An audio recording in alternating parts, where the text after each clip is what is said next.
I started with my first farm here in Derbyshire, from where we've grown out to assist other farmers around the UK running their broiler units, and more recently now we've gone on as a company to support farmers globally using technology.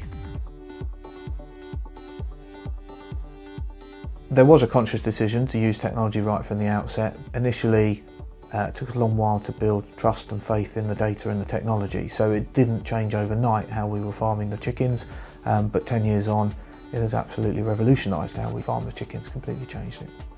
So initially we were using fairly what now seem simple sensors, temperature, humidity. At the time we were the first to put a CO2 sensor in, recording live.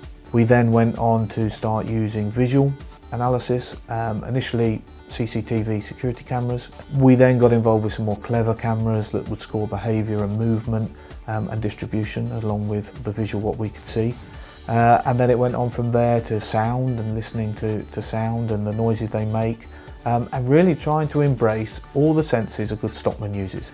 So where we are now is, in my view, on a real positive adventure with technology. We've gone on from having these pretty simple sensors statically placed around the house to really starting to say, okay, let's get some sophistication involved. So examples would be, we've had a prototype robot in the house just before Christmas, and then we've gone on to say, well, okay, how can we move that forward?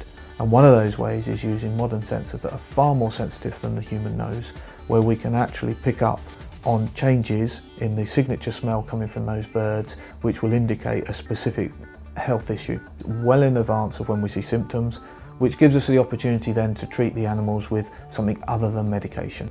And the more we embrace technology and sensors, the more we can roll it out, as our business model is going now globally. It's not constrained to, I have one good farm manager on one good farm. Those days are past. It's very difficult to recruit people now.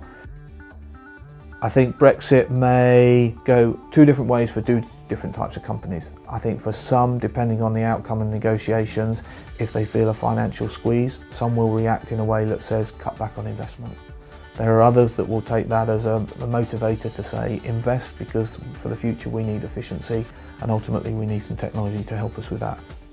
I think what I'd like to see from the NFU is some of what I have already been involved with the NFU, is that they've got us involved with Tech UK in London, where we're talking to other technology companies outside of agriculture. And since then I'm now in touch with the guys that are putting a rover on Mars. And they've developed robots and sensory software, so they're looking at how they can capitalise on their investment and maybe bring their equipment and knowledge into agriculture. And I think that's a really key thing, is if they can start to open doors with other sectors and other companies outside of agriculture, as well as the traditional companies, I think that's a really key role.